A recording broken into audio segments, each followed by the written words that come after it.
right, peeps, how we doing? Hope all is well with you on today. Today is January 4th, 2018. This is the Roland Martin Unfiltered Podcast. As you see, I am wearing my Justice League New York City hoodie. It came in last night. Whoa. So you need this overhang in New York today because of that blizzard. So Carmen Perez hit me up before Christmas. She said, hey, we got a gift for you. I was going to wear my Houston Astros World Series World Champions shirt, but since the Justice League of New York just sent me this, I said I'll go ahead and wear this in today's live stream as well as podcast. And so that's what's up. So that's what's happening. So here's the deal. We're live streaming right now on Facebook, YouTube, Periscope, Twitter, and also I got Instagram going as well. And of course, it'll be available for download on iTunes, Google Play, and then I'm gonna restream this at 7 p.m. And so that's the case. So a lot of things going on. Let me first deal with my first topic today. Is the sale of Essence Communications to Essence Ventures. Of course, it was bought by Sheila Johnson, a brother, of course, from Liberia, who founded Shea Moisture. Now, you might remember we had him on News One Now when they had the whole controversy over an ad that Shea Moisture did, and so here was some of that conversation. I'm doing this, so some of y'all might like, who's his brother? I ain't never heard of him, but gives you an opportunity to actually see who he is. And so let me go ahead and just show y'all some of that. I had some other sisters who posted a second ad that you guys also released. Take a look. I got my hair chemically straightened when I was 6 years old. It was kind of an indirect way of saying that me showing up the way that I am is not okay. So, Rich Lou, looking at two different ads and then looking at the nuance in this conversation, it really is interesting and intriguing to see how this thing just took off, and it probably had to catch you guys off guard. Yeah, I mean, I think this is a very culturally important conversation, and natural hair and black women in hair is a very important part of our culture and expression of self. And so All right, folks, and so that's who he is. You saw what he looks like. Good brother. He recently sold the company to Unilever.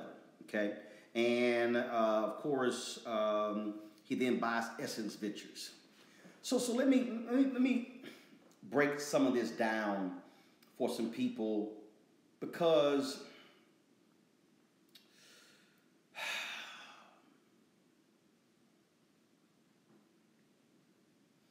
how can I put this? There are some moments where some black folks will drive me crazy. And this is one of those moments. So I saw some people who were tweeting, who were mad and upset. His brother, he sold his company. Let me provide you with some historical context.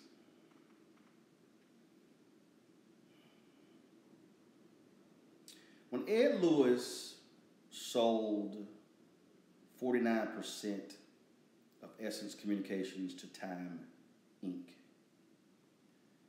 He did that to see how they would work out, how things would go. Then they sold the remaining 51% to Time Inc. because Ed Lewis said he wanted to ensure the future success of the company.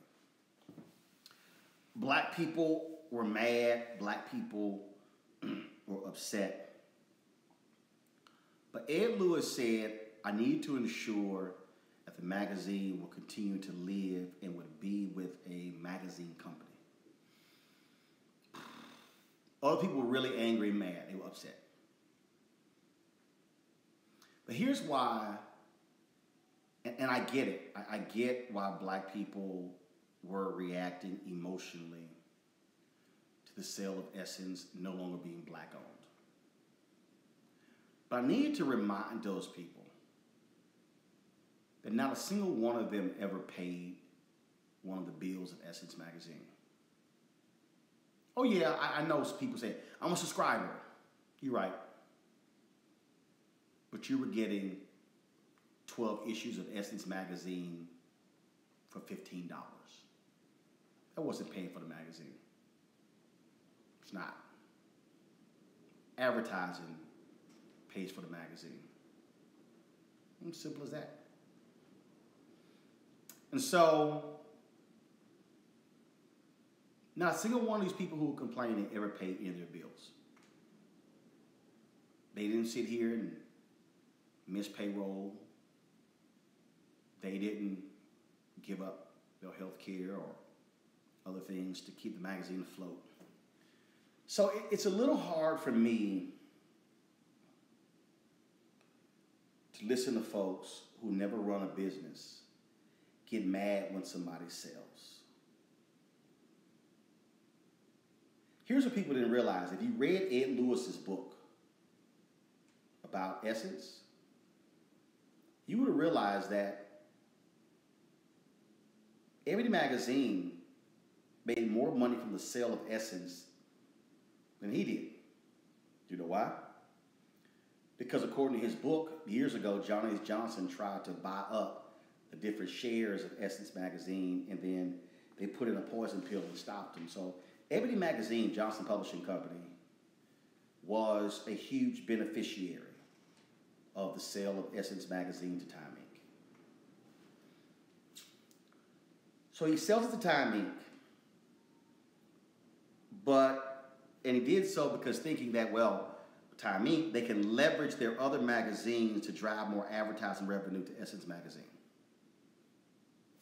As Ed Lewis said. Well, the magazine game has now changed. The internet has changed the game. And so as a result, the magazine industry is not as profitable as it used to be. So what has changed? Well, Essence Magazine, and this is just a fact, Essence Magazine makes more money off of the Essence Music Festival than they do the magazine. I need y'all to hear me. They make more money from Essence Music Festival than they do all the advertising in the magazine. We call that non-traditional revenue. So what did Essence do? Well, in the last couple of years, they created the Essence Music Festival South Africa. Yep, they've had it there. So what is Dennis doing? So I need y'all to really listen to this. Dennis sells Shea Moisture.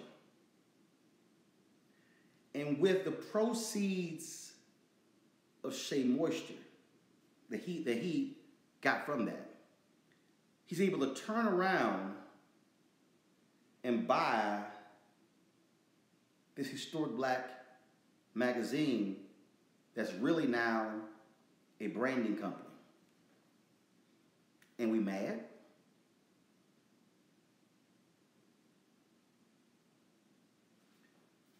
So let me ask you a question. If Dennis doesn't sell Shea Moisture, how does he get the money to go buy Essence? Now I get it. We want African Americans to be owning African American healthcare companies. I totally get it. But that's not business. It's not business. When Bob Johnson and Sheila Johnson sold BET, they got $3.3 billion for the company. John Malone got significant share. They got the rest. with the proceeds from the sale of BET, Sheila Johnson, Bob Johnson, now divorced, he bought the Charlotte Hornets. He owns a hotel company with assets, I think, of $2 billion. Automotive company. He owns Urban Movie Channel. Sheila Johnson owns hotels, Salamander Resort in Middleburg, Virginia. She's opened a new hotel in New Orleans. It's going to open one in Charleston, South Carolina. Has the resort down in Innisbrook near Tampa. She's made other investments. I mean, I can go down the line. So with the sale of BET,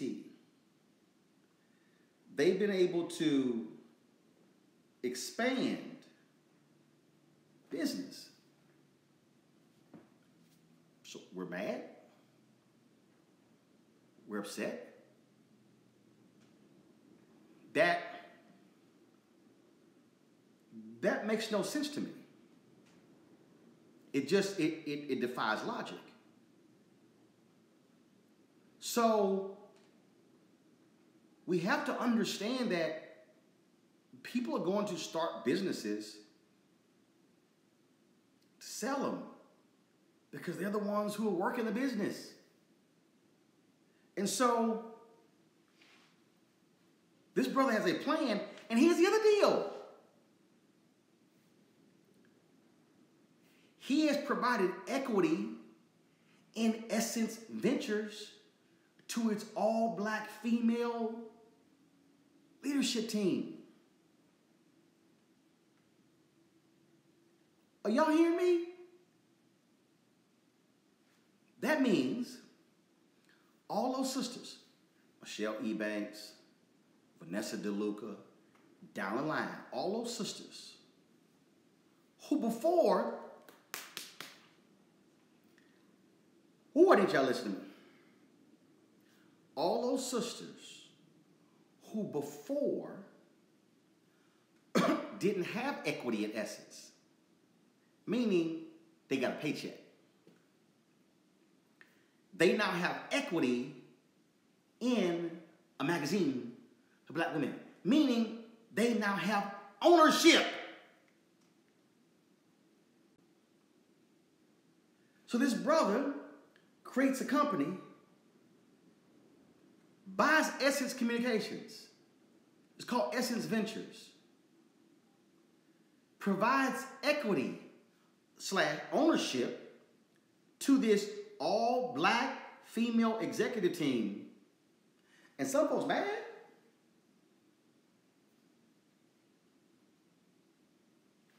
That makes no sense. This is why we have to stop being emotional about business. And here's the thing. He's still president and CEO of Shea Moisture, which he sold. Which means he can drive advertising and other things to Essence because he... Now, somebody over here just said, Roland, I disagree. Media is more important to culture than hotel and basketball teams. Really? Really? Brother, here's what you don't realize. The brother who just made that point. You concentrating on what it means to culture. Do you now realize that Bob Johnson and Sheila Johnson employ more black people today with all of the companies they own than who they employed at BET? I'll wait.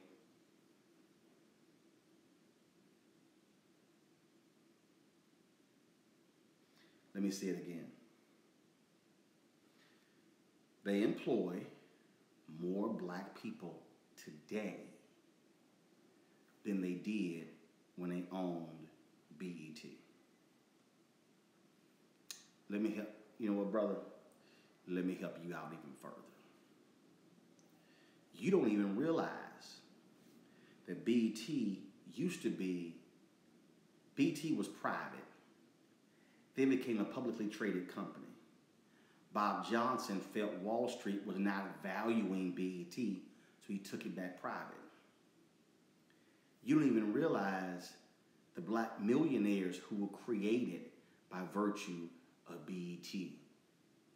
I'm just trying to help you out. And those same black people took the money they made from BET and have been able to open other businesses. See, so while you focused on the culture, which I totally understand, being somebody in media, we can't have both ways. We can't try to talk about a culture conversation, economic conversation, a jobs conversation, a wealth creation conversation. We can't. So we should be applauding what this brother has done by acquiring Essence Communications, because now his whole deal is, how do we now take this thing even bigger? Let me. You read the press release, and they're talking about what they're looking to do digital. The brother from Liberia, him and his mama started Shea Moisture. Essence now has a music festival in South Africa. I guarantee you this brother is thinking, with 2/3 of the world being people of color, how can Essence now be an international brand?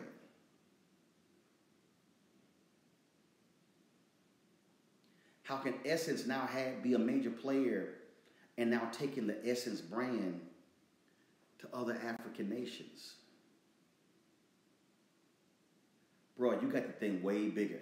This is what I'm trying to tell you, why we need to sometimes step back and chill out with how we assess these deals and stop looking at them from a selfish standpoint.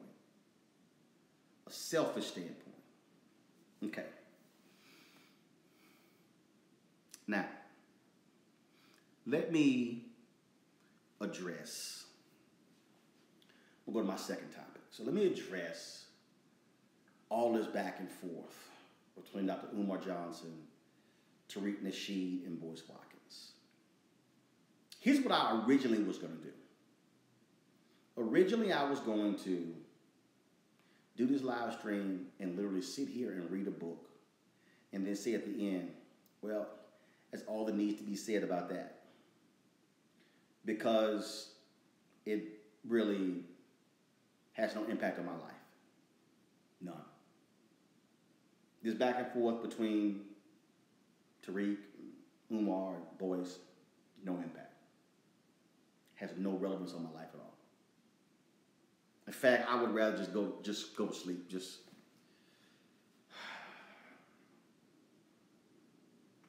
do that. I'd rather just go to sleep.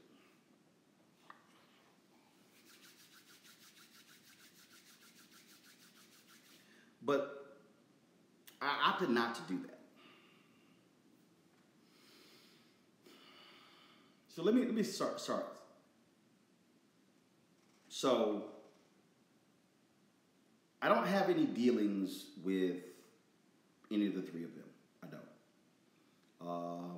Used to deal with Boyce a lot. 2012, when Glad came after me with my Super Bowl tweets, he wrote a column. I disagreed with it. I said, brother, how you know me? You could have picked the phone up. I could have gave you the backstory. And then he was like, oh, yeah, I understand. He said, you right. So next time I do something, I'll hit you first. And then 2 days later, he wrote a column again, and he made a comment about my wife that pissed me off. And then after that, I was like, I'm done. I mean, that's just how I roll. I'm done. I've seen them. Yo, what's up? I keep it moving. I mean, when you show your character to me, I'm good. Tariq Nasheed, I had him on the show with one of his hidden colors. Then I think he had gone on one of the cable networks. and he had trashed Yodita Welde, an attorney out of Dallas who I know, a good sister, called her a bed wench, all kind of stuff, and I defended her. So then he started attacking me and kept going. So I was like, done. Done. I mean, if I don't entertain toxic people. At Umar Johnson, our show, three or four times. Last time he came on, folks were like, "Oh my God, I got ambushed." He didn't get ambushed. I said what I was going to ask him. I said it in a promo. People didn't like the panel and the response to him. Okay, but he was on previous times with the panel. Folks sitting here, you coon, all these different words. Tariq's people do the same thing. And see, so I could have easily avoided this conversation. Because I know Tariq's people are going to do what they do. Boyce people are going to do what they do. Umar Johnson people are going to do what they do. And so they probably try to fill up my Instagram feed and my Facebook feed and my Twitter feed. But somebody needs to say this. So I'm going to go ahead and say it. The back and forth between Umar Johnson, Tariq Nasheed, and Boyce Watkins has absolutely no relevance to black people at all. It's all ego-driven. It's unnecessary. It's unnecessary. If you're on Umar and you don't like Tariq, fine. Don't work with him. Don't talk about him. Keep it moving. If you Tariq and you don't like Umar, don't talk about him. It's toxic. Keep moving. Do you. If you Boyce, stop making videos, talk about Umar, or weighing in on this and that. Just do you. Do y'all realize how many people literally have wasted time going back and forth on this thing between them? And if you actually sit down and say, how does any of this edify black people? Does it? Does it? I clicked on some of the videos and the cussing and the nastiness and you fat this and you nasty and you did. Really? Really? Out of all the stuff that's going on, out of all the miseducation of numerous Negroes, what's happening politically, what's happening with voter suppression, what's happening economically. You take all these things, how much is that really worth? Nothing. Has no bearing. Has no relevance. I made you because I was in your movie. That's ego. Whatever. I don't understand it. So here's my deal. Y'all, stop getting caught up in other people's stuff. Let them go off. And I'll say this to all three of them. Move the hell on. Move on. Stop the childishness. Stop the videos. Stop the posts. Stop sitting here threatening, man, let's fight. Let's get in the boxing ring. Come on, man. You're supposed to be three grown black men. Supposed to be three grown black conscious men. And reduce to essentially the social media version of Love and Hip Hop in Atlanta, New York, and Real Housewives? That's what this is. 40 and 45 minutes of that. And let me be clear. And if you're a follower of them and you revel in all of that, you know what that means? You like messy. You like mess. And it's mess.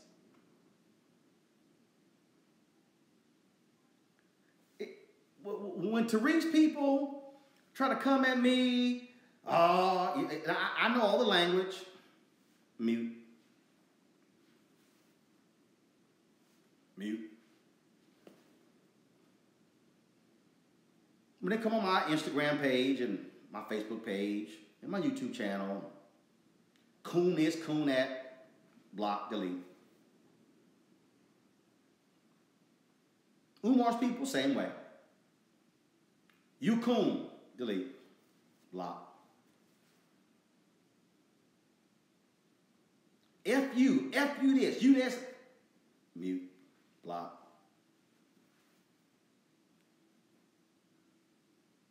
No relevance to me.